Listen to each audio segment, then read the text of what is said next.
हरियाणा प्रदेश में लोकसभा चुनाव को लेकर जहां कांग्रेस अभी तक अपने उम्मीदवार घोषित नहीं कर पाई है, वहीं भाजपा का प्रचार रथ तेजी से चलता हुआ नजर आ रहा है। अंबाला लोकसभा क्षेत्र में बीजेपी की लोकसभा प्रत्याशी बंतो कटारिया चुनाव प्रचार के लिए आज एक बार फिर अंबाला शहर विधानसभा क्षेत्र में पहुंची, जहां अंबाला शहर के विभिन्न वार्डों और विभिन्न गांवों में बंतो कटारिया के साथ परिवहन राज्य मंत्री असीम गोयल ने भी पीएम नरेंद्र मोदी को तीसरी बार देश का प्रधान सेवक चुनने की अपील की। मैं तो आपसे यही निवेदन करने के लिए आया। कांग्रेस अभी तक अपने उम्मीदवार फाइनल नहीं कर पा रही और इनका टिकट कोई लेना नहीं चाह रहा। पहले कांग्रेस एक टिकट ब्लैक होती थी ना, जैसे सिनेमा घर के बाहर, वैसे कभी कांग्रेस की टिकट की ब्लैक होती थी, लोग कपड़े फाड़ते थे।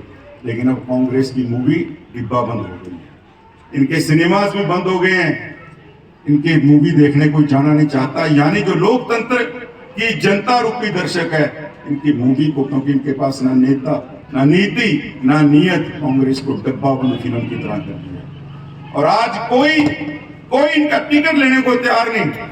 जिसको हुड्डा जी देना चाहते हैं उसको शैलजा जी मना कर देती है, जिसको शैलजा जी टिकट देना चाहती है उसको किरण चौधरी जी मना कर देते हैं, जिसको किरण चौधरी जी देना चाहते हैं उसको सुरजेवाला साहब मना कर देते हैं, और ऊपर जिसको राहुल गांधी टिकट देना चाहता है प्रियंका गांधी मना कर देती है, और जिसको प्रियंका गांधी देना चाहते हैं उसको सोनिया गांधी मना कर देती है, और जिसको सोनिया गांधी जी टिकट देना चाहते हैं खड़गे साहब कहते हैं राष्ट्रीय अध्यक्ष तो मैं हूं भैया, मेरी भी सुन लो, उसको वो मना कर देते हैं। कांग्रेस में एक दूसरे के प्रति रस्सा कसी चल रही है। पहली बात तो कोई टिकट लेने को तैयार नहीं, जो टिकट लेने को तैयार होता है ऐसा सांप सीढ़ी का खेल आज तक वो उम्मीदवार डिक्लेयर नहीं कर पाई। आप कल्पना कीजिए, राहुल बाबा, जो मैं बाबा इसलिए कह रहा हूं, बाबा दो तरह के होते हैं। काफी ज्ञान आ जाता है, उसको कहते हैं भैया दुनिया से विरक्त हो गया, ज्ञान आ गया, बाबा बन गए, ये ज्ञान देने वाली श्रेणी में आ गए। और एक बाबा हम कहते हैं, छोटे बच्चे होते हैं उसको बाबा ही कह देते हैं ना, तो उसको वो भी मस्त होता है, उसको भी किसी से कुछ लेना देना नहीं। अब राहुल बाबा भी छोटे बच्चे की तरह मस्त हैं, कांग्रेस चाहे भाड़ में। जिस आदमी को पड़ी पढ़ाई पार्टी मिली, केंद्र के अंदर सरकार थी, कितने राज्यों में सरकार थी, आज जहां जहां चरण पड़े राहुल बाबा के तहां तहां बंटाधार।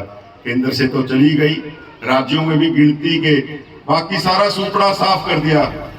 भैया देखो, मैं तो एक निवेदन करता हूं, जो आदमी अपनी पार्टी, जो पूर्वजों ने पार्टी बनाई, उसको नहीं संभाल पाया तो देश को क्या संभाल पाएगा? फैसले आपने। और इतनी एरोगेंस, चुनी हुई सरकार, प्रधानमंत्री बने आदरणीय मनमोहन सिंह जी यूपीए के नाते, उनके बिल को सामने आपने सबने देखा होगा, नजारा देश ने देखा कि नहीं जी? जिसके ध्यान हो कि कागज फाड़ के फेंक के आगे मारने का काम किया प्रधानमंत्री जी का, आगे मैं नहीं मानता।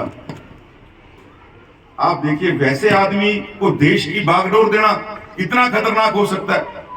और ये सब राजनीति कर रहे हैं, जो आपके बीच में वोट मांगने आएंगे, अपने राजनीतिक अस्तित्व को बचाने के लिए आएंगे। मोदी जी और हम वोट मांगने आपके बीच में आ रहे हैं, देश को आगे बढ़ाने के लिए, देश को और भारत माता का जो गौरव वो पूरे दुनिया के अंदर जाए, इसके लिए हम आपसे वोट मांगने के लिए आ रहे हैं। तो मेरा निवेदन है, आने वाली 25 मई को आपका आशीर्वाद बंतो कटारिया जी को भी मिले, आदरणीय नरेंद्र मोदी जी को भी मिले, और नरेंद्र मोदी जी को आपका आशीर्वाद आदरणीय बंतो कटारिया जी को वोट डालने के मार्फत मिले, क्योंकि आप इनको अपना आशीर्वाद देके भेजेंगे। एक जो माला बनेगी पूरी मोदी जी की जीत की, उसके अंदर एक फूल कमल का हमारे अंबाला लोकसभा से भी जाए, और हमारा यही आशीर्वाद नरेंद्र मोदी जी को होगा।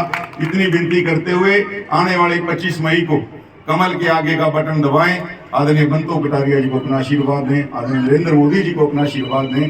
आप सब सुबह से काफी